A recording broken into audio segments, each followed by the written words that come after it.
Buenos días, queridas y queridos estudiantes y docentes.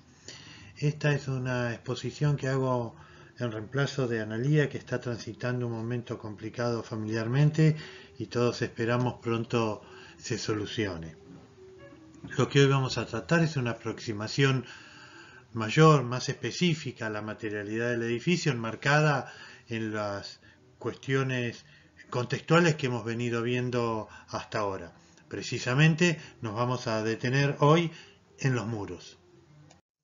De todos modos, queríamos recordar que estamos acá, estudiantes y docentes, para promover en ustedes habilidades, estrategias y la regulación del propio proceso de aprendizaje, ya que el conocimiento es una construcción íntima, personal e intransferible.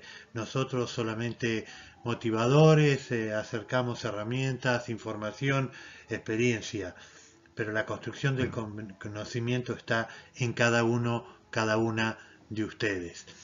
Y decimos que vamos a desarrollar un diseño constructivo y un diseño tecnológico, y que cuando estamos hablando de diseño estamos hablando de imaginar, o sea, ver dentro nuestro algo que luego proyectamos, esto es, lo ponemos en el exterior. Esta relación dialéctica entre imaginar y representar es el proceso de creación del que vamos a estar hablando y haciendo a lo largo de todo este año. Pero nos parece importante arrancar esta charla recordando la definición de arquitectura, que es, por lo menos para nosotros, en una visión, como les dijimos antes, dinámica, cambiante, que tiene que ver con esto de ir todos los días aprendiendo algo nuevo y viéndole a la realidad otras facetas.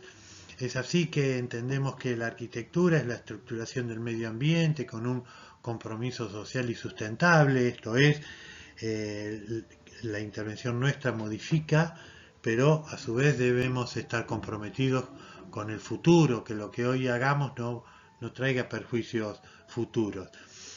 Por un conjunto coordinado de partes con distintas finalidades. Hoy nos vamos a detener precisamente en los muros, por cuestiones pedagógicas, no porque sea una cosa diferente, concretadas por materiales y tecnologías apropiadas, justamente, esto es, cómo es y cómo se hace, los materiales que disponemos y las tecnologías que tenemos, que sustenta la vida de una comunidad, aun cuando sea una sola persona, siempre tener presente que la arquitectura está en función de las personas que la van a vivir. Y obviamente con una intención semiológica, que es lo que nosotros queremos transmitir a través de lo que hacemos. Intentando hacer una definición, decimos que son construcciones más o menos verticales que delimitan un espacio arquitectónico, que lo envuelven, lo dividen, que tienen forma prismática, esto es, son cuerpos donde dos de sus direcciones, en general la horizontal y la vertical, predominan sensiblemente por sobre la tercera, que es el espesor de los muros. Esta es una aproximación y no es una definición acabadísima, pero que nos permite ir conformando una idea más general, diciendo que hay 4 dimensiones que cubre, que satisfacen los muros, y en principio son un límite, delimitan cosas. Después tienen que ver con el abrigo en un sentido material y en un sentido existencial, tienen que ver con la seguridad también en un sentido objetivo y subjetivo, y por último decir que conforman un símbolo, o sea, están transmitiendo, se manifiestan de una manera simbólica. Cuando hablamos de límite es porque en ambas caras del muro ocurren cosas distintas. En principio el interior y el exterior, pero luego un semicubierto del exterior completo, o directamente un exterior de otro exterior.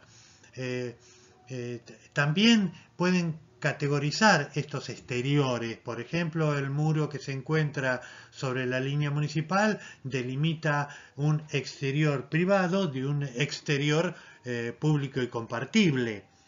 Es así que se expresa el muro como límite. Que es un abrigo porque nos brinda ciertas condiciones de confort, fundamentalmente. Cuando hablamos de abrigo estamos hablando de confort térmico, que paradójicamente esta vivienda que es de hielo a nosotros nos daría, por lo menos en principio nos daría frío, pero fíjense que a los esquimales en su relación con el medio muy distinta de la nuestra, esto de estar en un ambiente que lo preserva del exterior significa un nivel de confort altísimo. En cuanto a la seguridad, cabe mencionar que esta se da en dos planos. Una objetiva, y es cuando un muro nos impide caernos, ya sea de una propiedad en altura o junto a un foso, o bueno, en una circunstancia objetivamente nos preserva, nos da seguridad. Pero además hay una instancia subjetiva. Imaginemos una casa con muchas ventanas, aunque supiéramos objetivamente que no pueden acercarse a ella por tal o cual circunstancia, el solo hecho de tener transparencia produce cierto nivel de inseguridad subjetiva y es perfectamente atendible. Estos dos planos, el objetivo y el subjetivo, el material y el existencial, forman parte de la comprensión de los niveles que tenemos que satisfacer al momento de diseñar. Y al momento de expresarnos, no solo nosotros nos expresamos en tanto profesionales, sino que debemos saber expresar a través del muro a sus usuarios.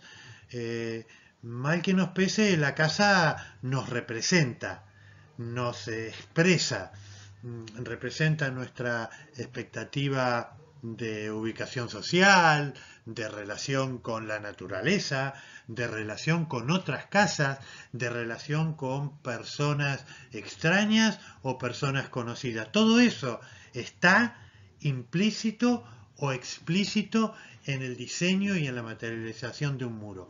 El muro expresa y debemos ser conscientes y trabajar con eso.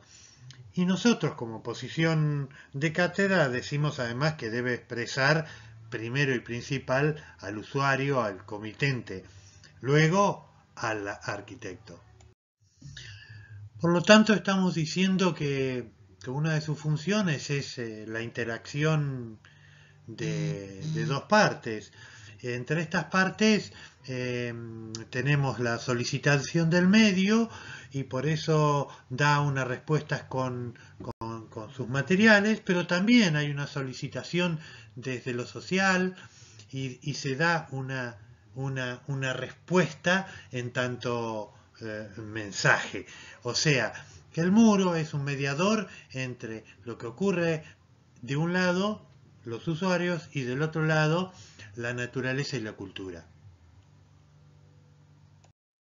Pero como siempre, nos remitimos a las 5 solicitaciones básicas, porque entendemos que esa es una forma de ver la materialidad desde el requerimiento y la respuesta que debe dar esta materialidad. Por eso no es solamente un recurso pedagógico esta enumeración de funciones, sino que es una propuesta de herramienta para el ejercicio de la arquitectura. Nosotros, en tanto docentes y estudiantes, la aplicamos, pero también aplicamos esta forma de ver la arquitectura en nuestro ejercicio profesional. Por eso hacemos tanto hincapié en la necesidad de transitar la verificación de cada parte o del todo de la materialidad por estas 5 funciones. En el caso de la función mecánica, iniciamos identificando las cargas. Las cargas actúan en la estructura del muro y para enfatizar o para resolver este análisis debemos justamente arrancar por el análisis de las cargas, la transmisión de estas, o sea, el recorrido que hacen hasta llegar a los apoyos. Esta forma de ver nos anticipa la identificación de las cargas. ¿Pero qué son las cargas?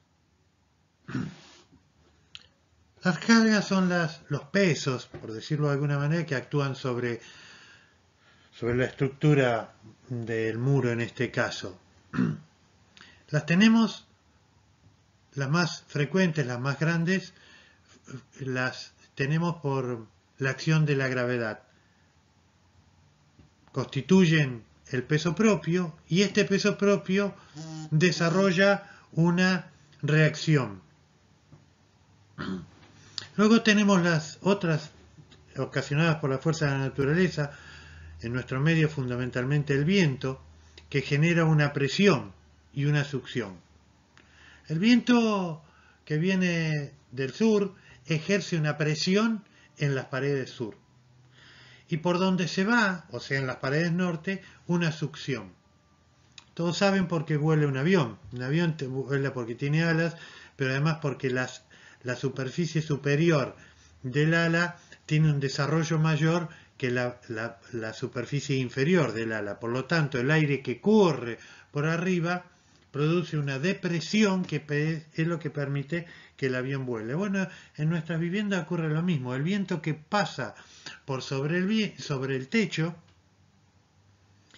es mayor, la cantidad del viento es mayor que la que pasa por debajo del techo porque están justamente las paredes. Esto genera una succión que en determinados momentos ha llevado al colapso del techo. Con los muros pasa lo mismo. Hay una parte que el muro está cargado, que es de donde recibe la carga del viento, y una parte que está descargado o succionado, que es por donde se va el viento. Asimismo, la nieve y la lluvia producen cargas en el muro. Y en nuestro medio no es tan frecuente, pero claro que existe y es muy fuerte la carga del sismo, generando acciones por sobre el muro, que generan cargas de muy grande magnitud, tanto horizontal como verticalmente.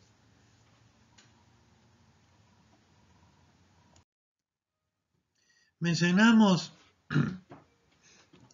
la estructura del muro y esto nos remite a cómo se comporta cualquier estructura, en particular el muro, respecto de las 3 solicitaciones básicas que manejamos nosotros. Y en ese sentido, en nuestro nivel, en Construcciones 1, hemos de manejar estructuras que trabajan a compresión pura o compresión predominante.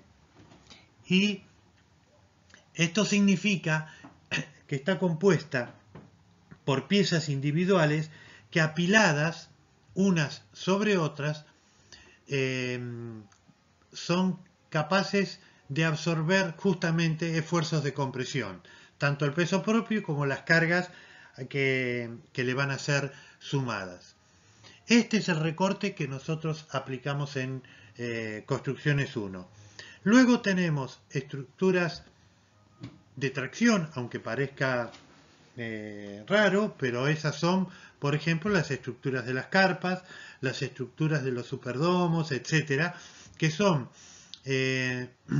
estructuras de tracción conformadas por básicamente telas.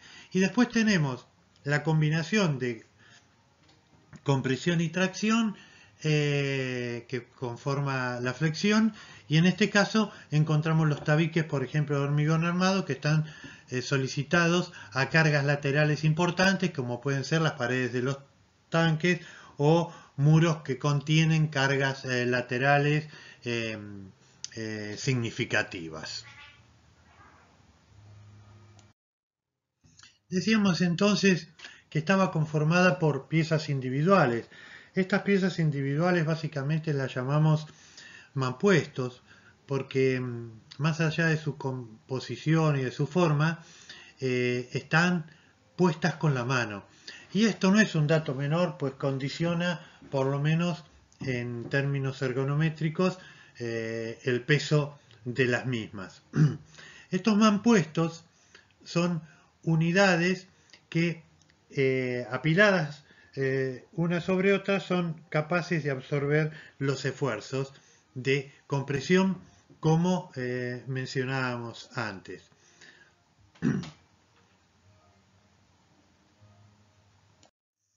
Pero justamente el simple apilamiento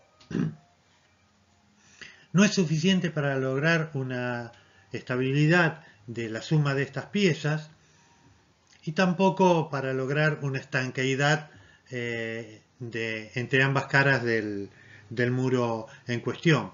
Por eso es que entre mortero y mortero se coloca una mezcla plástica que se llama mortero, que está compuesto por áridos, aglomerantes y agua, que en su estado plástico permite el asentamiento de los mampuestos y en su estado de fragüe los mantendrá en situación estable.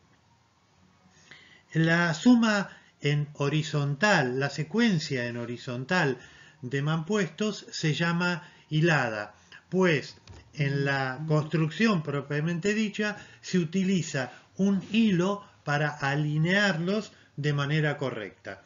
Cuando se termina de construir una hilada, se desplaza el hilo hacia arriba y se van construyendo una sobre otras las sucesivas hiladas. El encuentro entre cabeza y cabeza de mampuesto conformaría una hilada vertical, pero a los efectos de mejorar la estabilidad, esto se desplaza y por lo tanto la hilada horizontal se mantiene, la hilada vertical se rompe y se conforma de esta manera lo que se llama traba. La forma en que se van trabando los diferentes mampuestos da lugar a un aparejo. El manejo de los aparejos es una cuestión de carácter mecánico por un lado, pero también de carácter estético por el otro. Pero si de mampuestos estamos hablando, vamos a hacer una pequeña reseña de ellos, iniciando por el ladrillo común, que es una pieza que extremadamente antigua. Existen rastros de mampuestos de barro o adobe que tienen más de 8.000 años de antigüedad. Y recién 3.500 años antes de la edad cristiana se han encontrado mampuestos cocinados, o sea, similares al ladrillo que hoy nosotros conocemos. El ladrillo común es de fabricación artesanal, se fabrican individualmente y se cocinan en su propio horno, lo cual da características muy particulares a cada uno de ellos. Es así que entre sus medidas hay diferencia.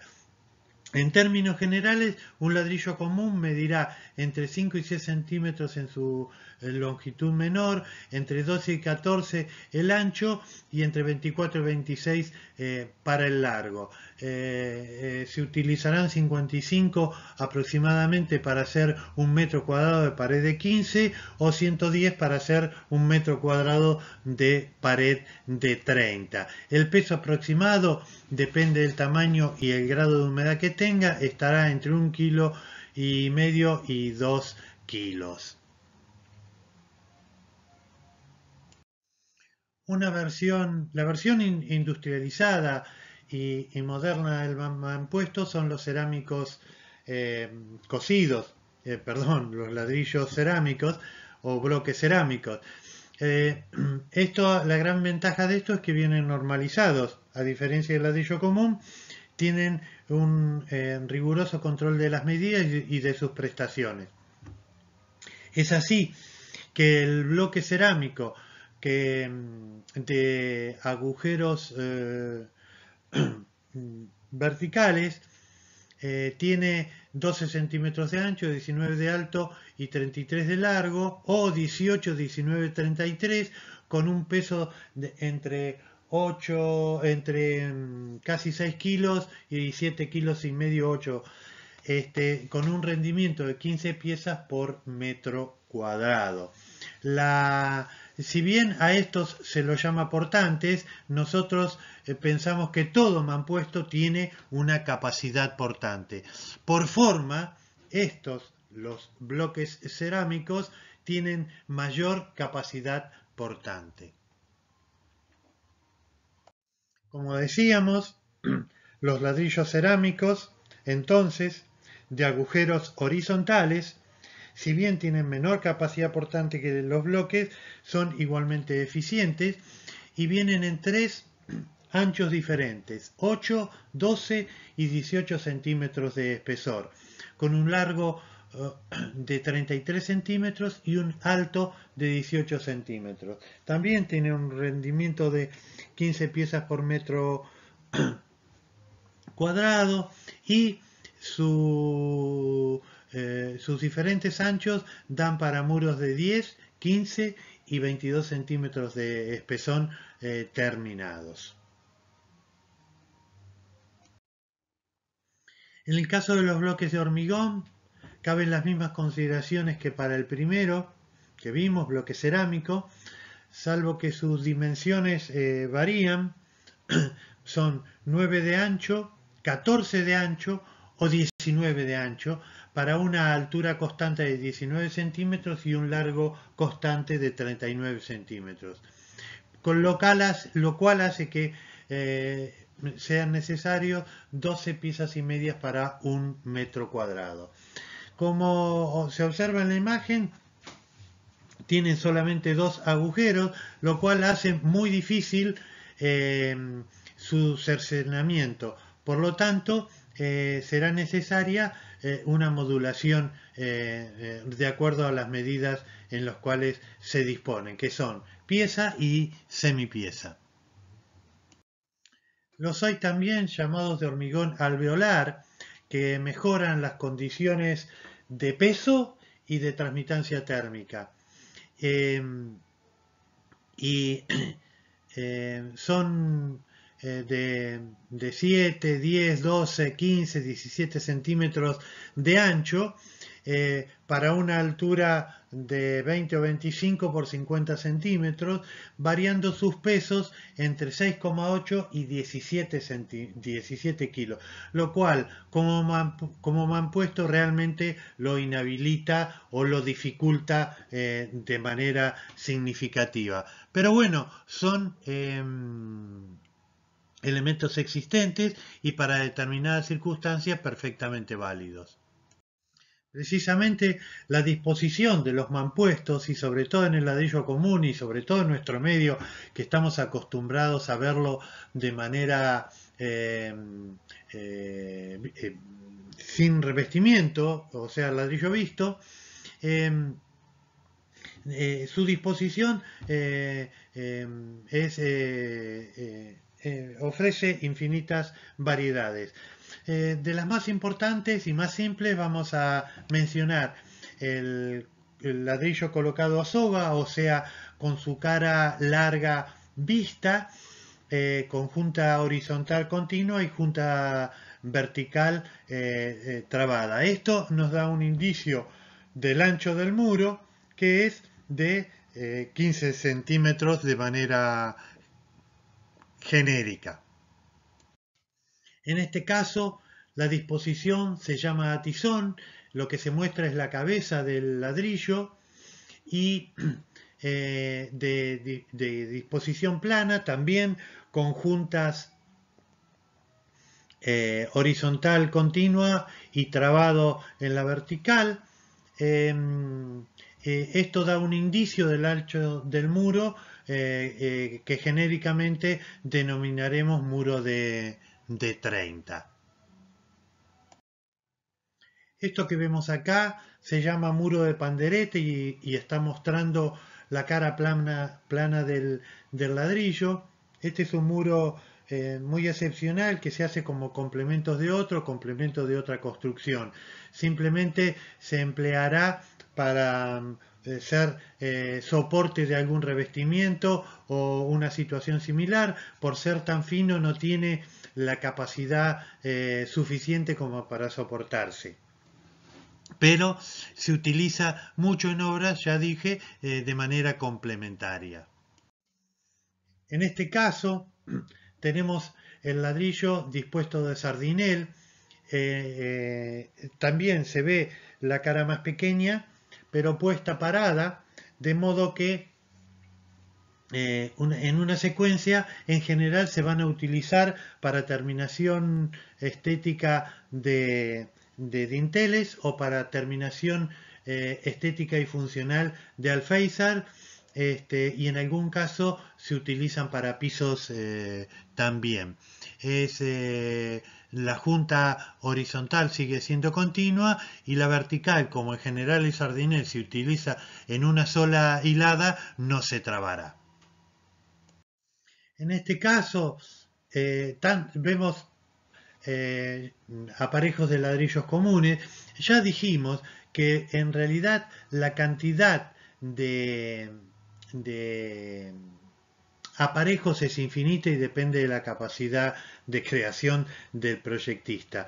Algunos, los más simples ya los vimos, soga, atizón, sardinel, y la combinación de esto nos da atizones a la española, o el corrido inglés, o el flamenco gótico o polaco, que son distintas formas de ir acomodando los ladrillos. Todos estos los tenemos en el mismo plano, pero en muchos casos algunos de ellos asoman por fuera del plano o se corren por fuera del plano, generando texturas, además, sobre esa misma pared. Y esto es sumamente interesante e, insisto, infinito. Vamos a hacer una referencia también a los aparejos de sillería, o sea, a los aparejos realizados con mampuestos de piedra labrada. En este caso presentamos dos ejemplos, que es el aparejo de soga, pero en sillería, o el aparejo de tizón en sillería. Esto es una...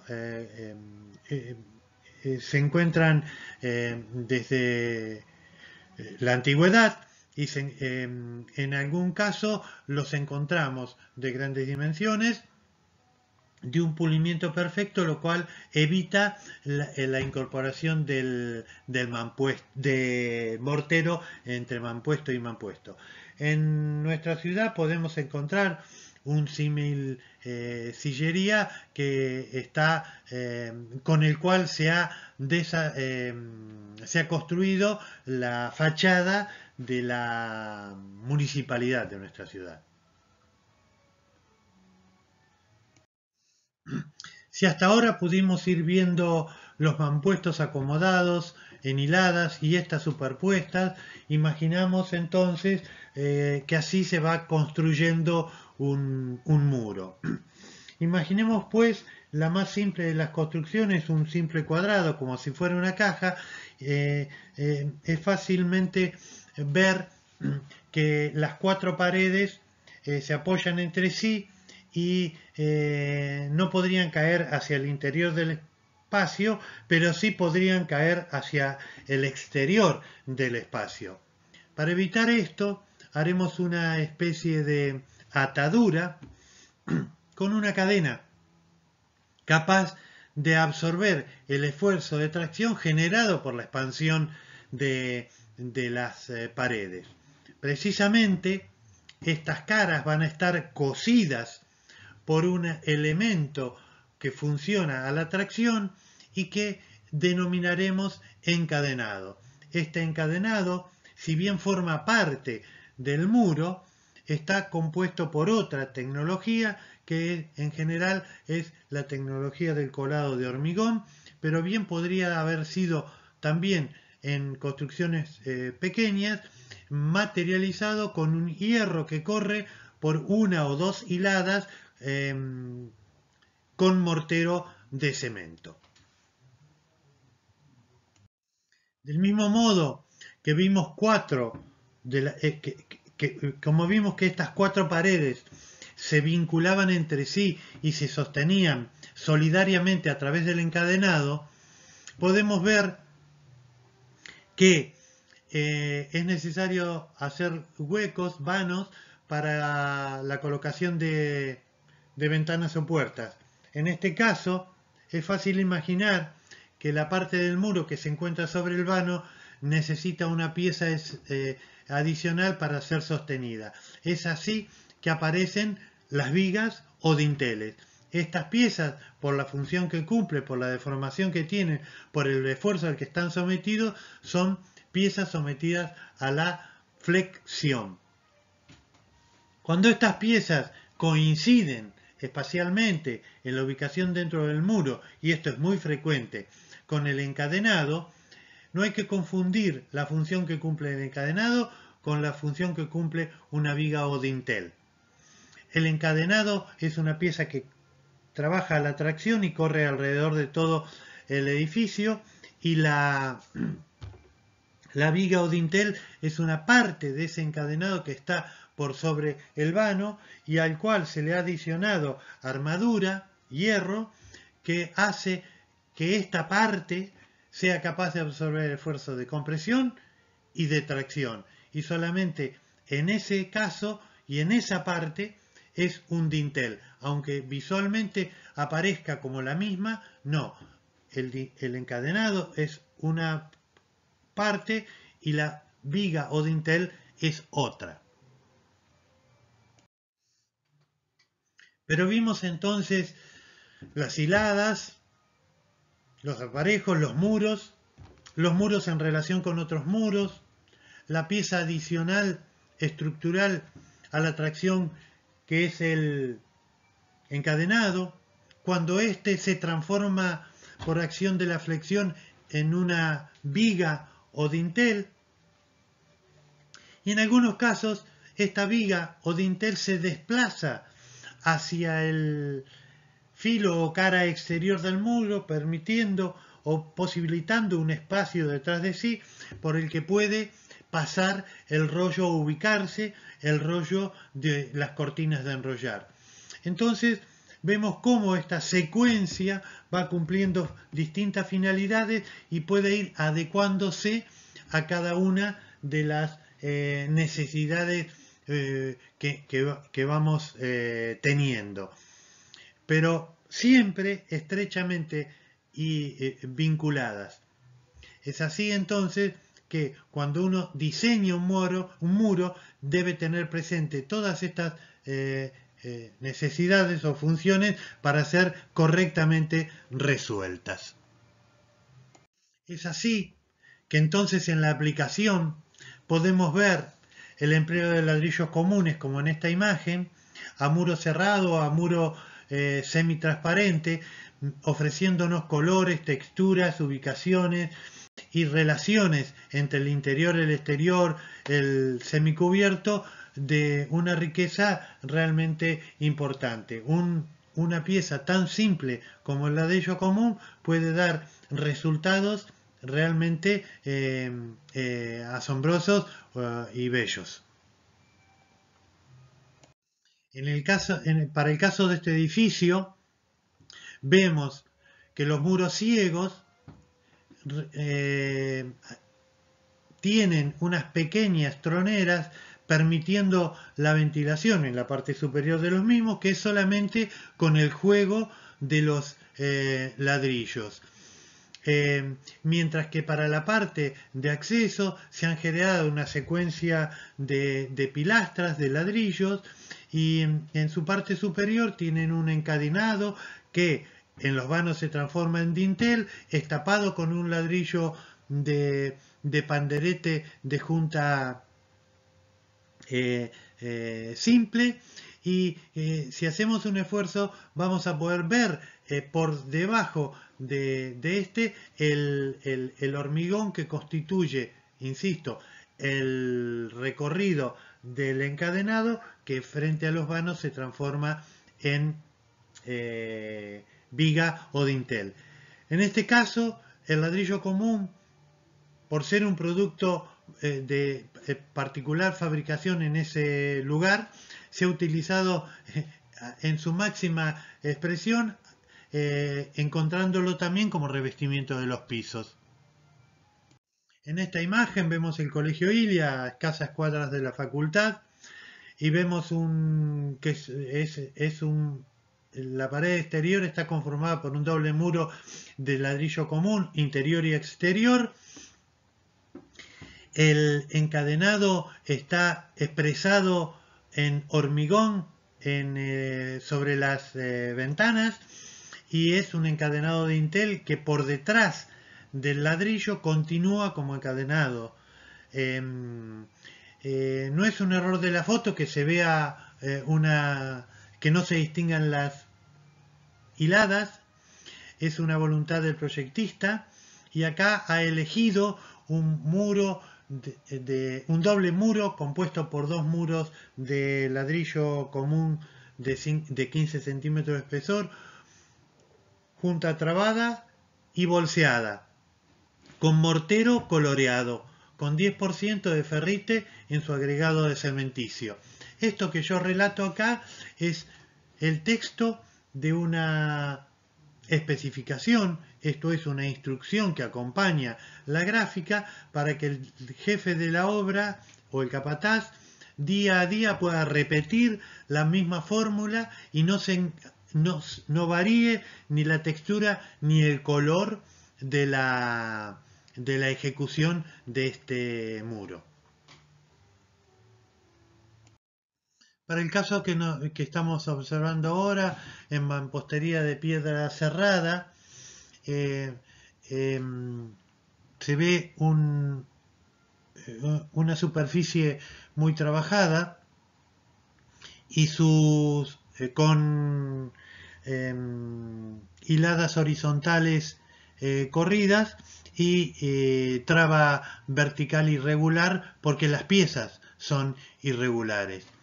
No aparece obra distinta en el encuentro con la carpintería, y esto es difícil de lograr cuando se trabaja a piedra, pero en este caso, que es piedra cerrada, se logran encuentros con la suficiente perfección.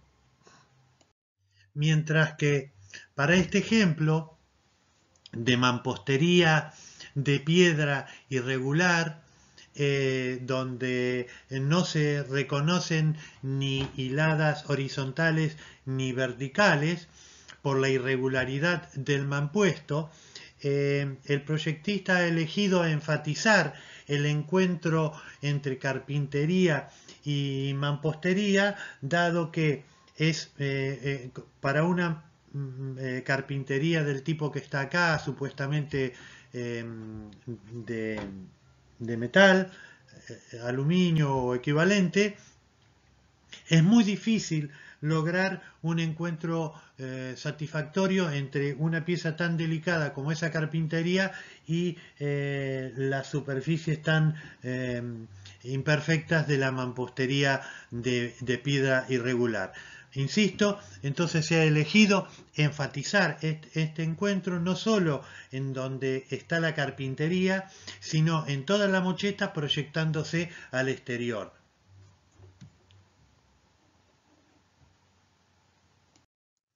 Mientras que en este caso, que es una situación similar a la anterior, pero en cuanto a la disposición de la mampostería de piedra, pero el proyectista ha elegido una solución más discreta. Si bien emplea una transición entre la carpintería y la mampostería, esta tiene una presencia mucho más discreta.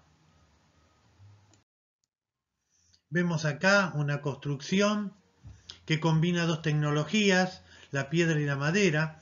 En el caso de la piedra se trata de una tecnología llamada hormigón ciclópeo, que consiste en armar un encofrado o molde y en él colocar las piedras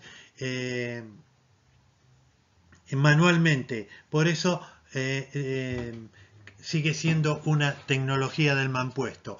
Colocadas las piedras, tratando de acomodarlas de la mejor manera entre sus caras, ya que se utiliza piedra sin trabajar, luego se llena el resto con un mortero que completa los lugares.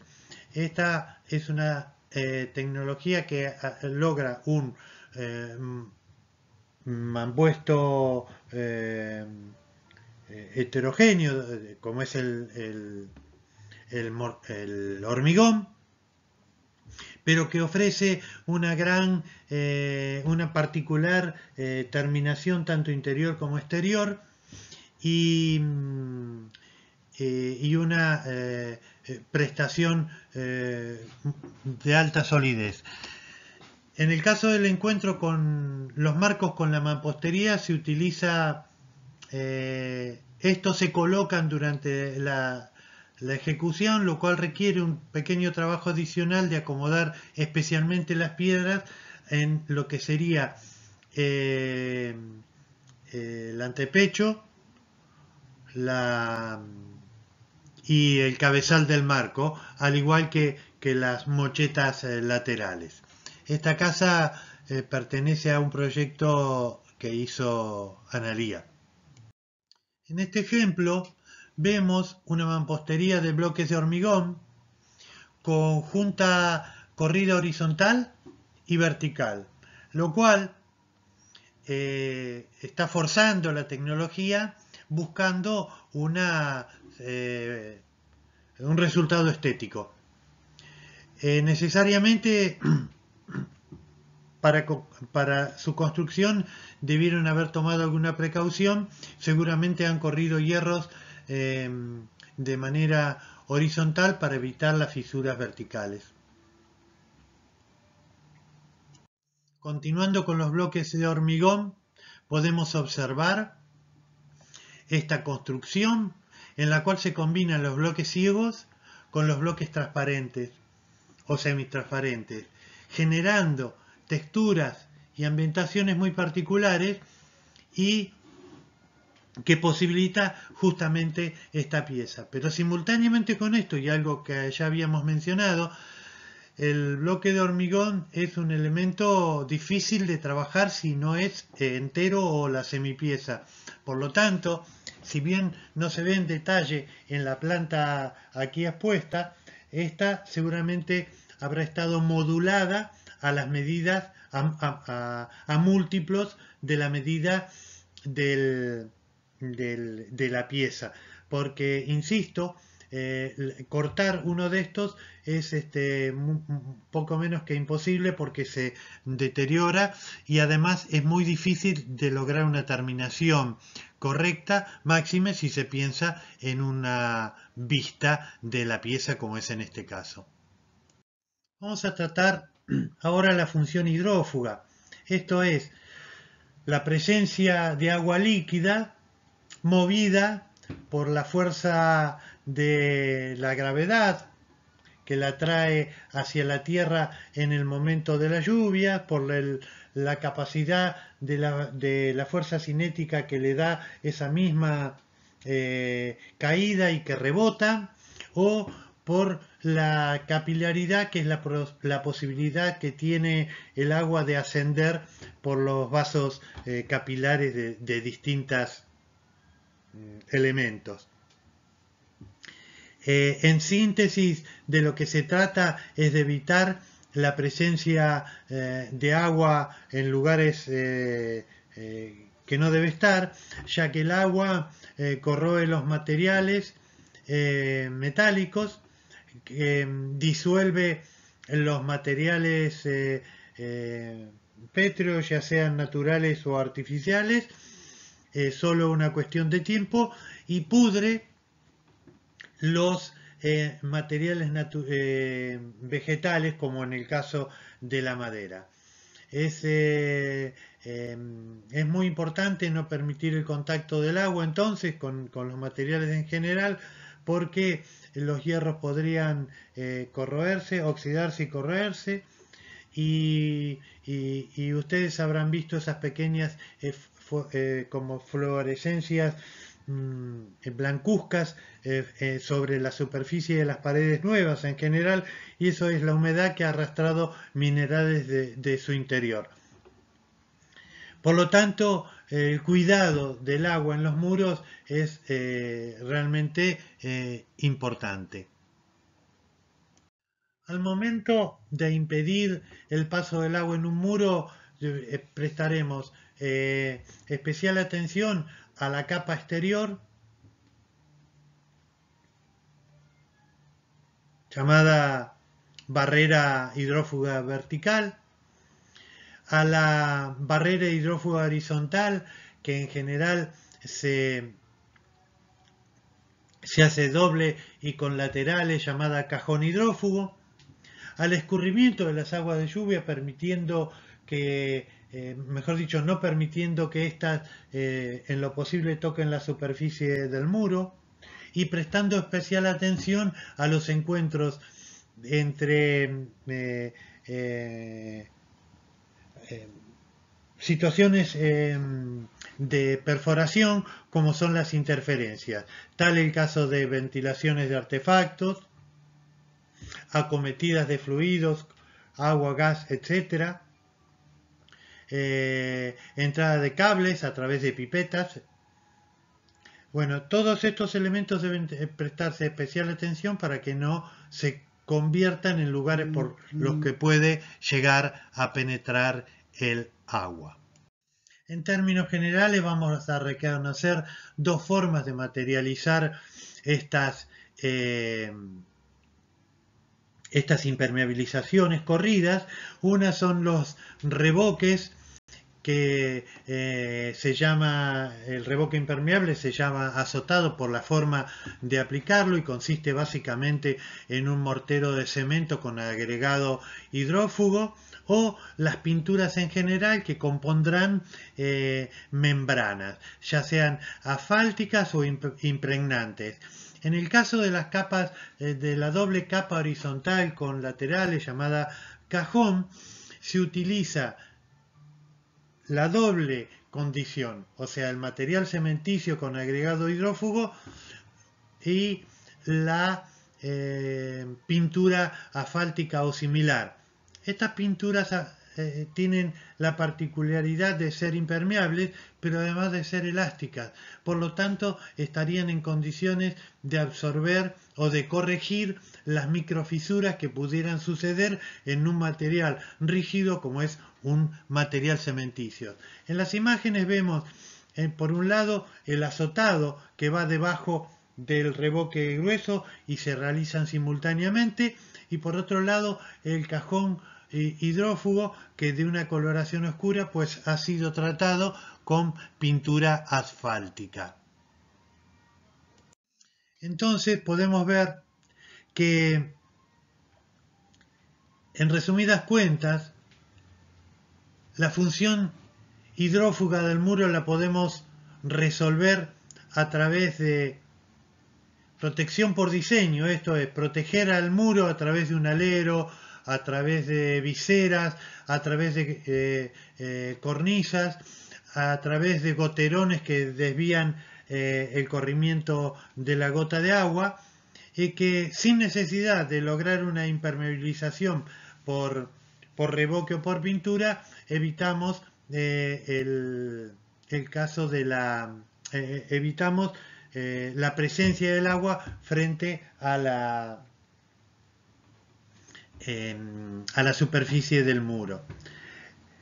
El escurrimiento del agua a través de elementos con pendientes, ya sean los aleros, los techos proyectados, las galerías, que evitan que el agua llegue al muro. Revestimientos impermeables, los que dijimos, el azotado, que es el más simple, o revestimientos exteriores que impermeabilizan el muro. Prestando especial atención en las discontinuidades, que es ahí donde aparecen grietas y lugares por los que puede penetrar el agua, ya sean encuentros con carpinterías, encuentros con ventilaciones, etcétera, interferencias en general. Vamos ahora a considerar la función acústica, y esto quiere decir que en el exterior habrá ruidos y en el interior también hay presencia de ruidos. Para los primeros, la respuesta será aislar, o sea, impedir el ingreso. Para los segundos, será absorber los ruidos, impidiendo que se produzca la llamada reverberación.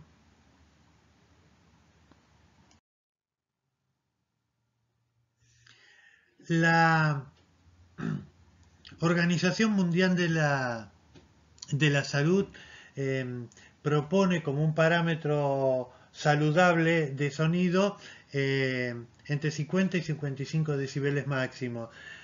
Con lo cual, para que tengan una idea, una esquina, una vereda con mucho tránsito está en el orden de los 70-75 decibeles, y una fiesta familiar en el interior de una casa en el orden de los 75 decibeles también. Con lo cual, lograr niveles de confort es relativamente complicado. Pensemos que una conversación normal entre dos o tres personas está en el orden de los 20 decibeles, y que a partir de 95, que es el despegue de un avión a 500 metros de distancia, se pueden producir daños primero temporales y luego permanentes. El umbral del dolor es alrededor de los 110 decibeles, y por sobre eso se producirán daños. Es así que la fuente emisora, en este caso del exterior, generará una carga sonora que en general está por sobre el nivel de confort ya mencionado, lo cual obligará a tratar la aislación desde dos puntas, ya sea los ruidos aéreos o ya sea los ruidos de impacto. Ambos pueden ser controlados en el muro.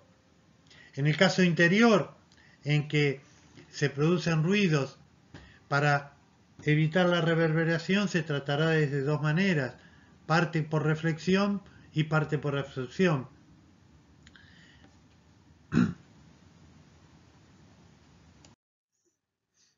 Ya dijimos que los niveles de confort deseados son del orden de los 45-50 decibeles máximos para un ambiente social y 30 para el lugar del dormitorio.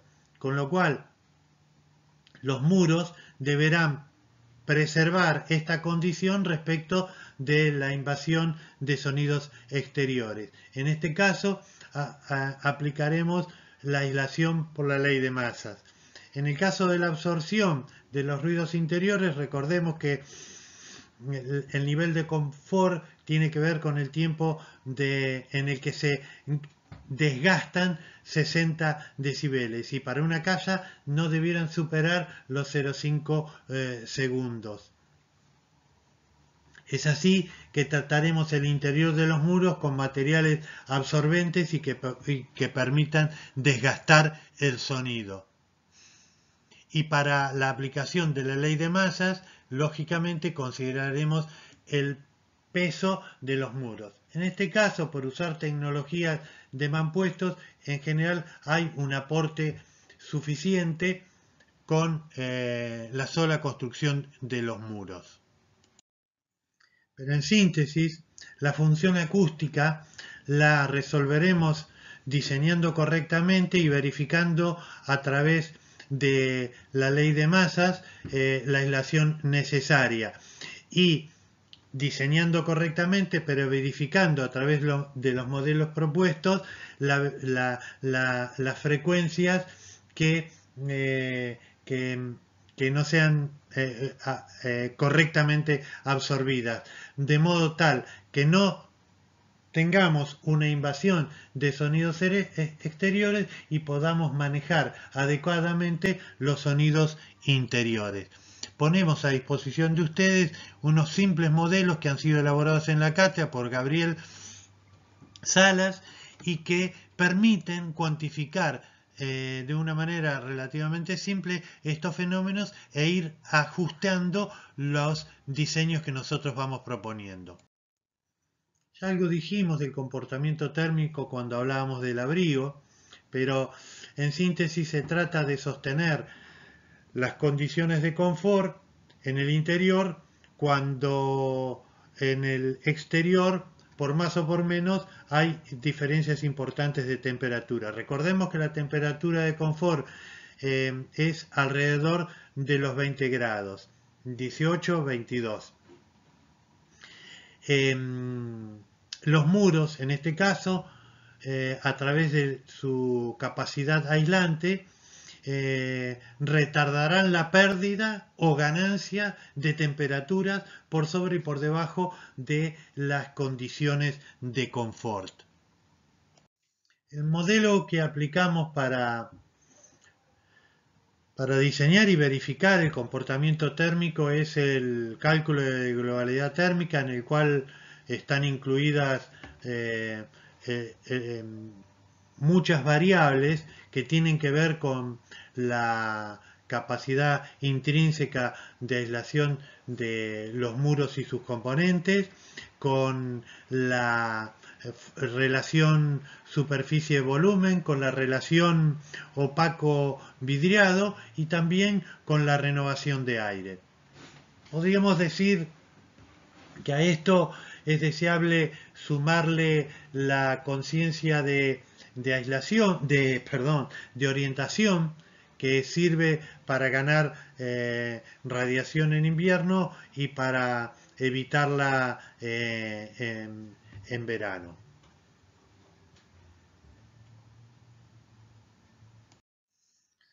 La aplicación del modelo que mencionábamos anteriormente, el cálculo de globalidad térmica, nos permite cuantificar pormenorizadamente todos los fenómenos y, entre otras cosas, identificar cuantitativamente la pérdida por las diferentes componentes del envolvente, en este caso del muro, lo cual nos permite a nosotros tener parámetros ciertos para intervenir. Obviamente, en este caso no alcanzo a distinguir de qué se trata, pero el azul es el lugar en el que más pérdida se registra. Supongamos que sean las ventanas o la carpintería. Bueno, ahí deberemos actuar. Luego el rojo, supongamos que sea uno de los muros o el techo. Entonces ahí hemos de intervenir antes que intervenir en los colores amarillos. Y esto es un mecanismo de diseño, verificación, para ir en este proceso, una vez más dialéctico, encontrando las soluciones más racionales en este caso, en el comportamiento térmico de la vivienda. En estrecha relación con el comportamiento térmico tenemos la función higrotérmica, que se trata, como ustedes ya bien saben, del manejo del vapor de agua que se encuentra en el aire interior de la vivienda y que intentamos evitar que éste se condense. Se va a condensar en los lugares térmicamente determinados y esto no sería conveniente porque por origen distinto tendríamos presencia de agua líquida con las consecuencias que ello conlleva. Por lo tanto, pondremos especial atención en la ventilación de los locales y esto a veces es contradictorio, sobre todo con los vendedores de carpintería, porque uno de los méritos que ofrecen es su estanqueidad, y es cierto, y esto atenta contra el comportamiento higrotérmico de los edificios. Por otro lado, hemos de diseñar un comportamiento térmico donde el K no ofrezca riesgo de condensación. De acuerdo a la zona bioclimática en la cual esté la vivienda, tendremos parámetros para cumplir con ese comportamiento. Por último, verificar la ubicación en los lugares donde se va necesariamente producir condensación, como pueden ser los baños, ubicar correctamente la barrera de vapor para impedir la condensación intersticial. Un punto también a prestarle especial atención es la resolución de los puentes térmicos, que son lugares donde se va a producir condensación. Mencionamos la estrecha vinculación entre el comportamiento térmico y el comportamiento hidrotérmico. Basta comparar el gradiente térmico con el hidrotérmico para saber el comportamiento de ese muro. Deberemos evitar el cruce de ambas curvas o gradientes, porque justamente en ese cruce es donde está el punto o zona de rocío. Por lo tanto, de ser inevitable esta gráfica, deberemos ahí sí colocar la barrera de vapor. Del mismo modo que decíamos que la barrera de control hidrófugo debe ir lo más afuera posible, decimos que la barrera de control higrotérmico o barrera de vapor debe ir lo más adentro posible. O sea, lo más próxima de la cara interior del muro. Recordamos la definición de arquitectura para ver la relación que con lo que hemos venido conversando tiene. Decíamos que era la estructuración del medio ambiente con un compromiso social y sustentable. Se estructura el medio ambiente cuando estamos poniendo un muro que define espacios. Esto del compromiso social y sustentable tiene que ver con las consecuencias que nuestras acciones tienen. Deberemos imaginar que nuestra vivienda de 50 años, que va a durar aproximadamente 50 años, no debería traer en ese periodo consecuencias negativas. Para un conjunto coordinado de partes con distintas finalidades. Bueno, hoy en un desagregado pedagógico tratamos solamente el muro, pero vimos que en el caso del iglú, es un continuo muro-techo, y en rigor de verdad en cualquier vivienda la envolvente es un continuo. Pero bueno, para ir afrontando diferentes aprendizajes lo vamos desagregando. Concretadas por materiales y tecnologías apropiadas. Esto quiere decir que echaremos mano de los materiales que se disponen en el lugar y de las tecnologías, el conjunto de saberes, mano de obra, enseres, maquinarias, herramientas y materiales. poniendo especial atención en la racionalidad del uso energético para lograr estos materiales y aplicarlos en la obra que sustenta la vida de una comunidad, o sea, bueno, atender los gustos, aquello del mensaje, con una intención semiológica. Bueno, ¿qué dice esa comunidad? ¿Qué quiere decir esa comunidad? Bueno, esto ha sido todo por hoy y expresarles las gracias por la atención y quedar a disposición para las consultas.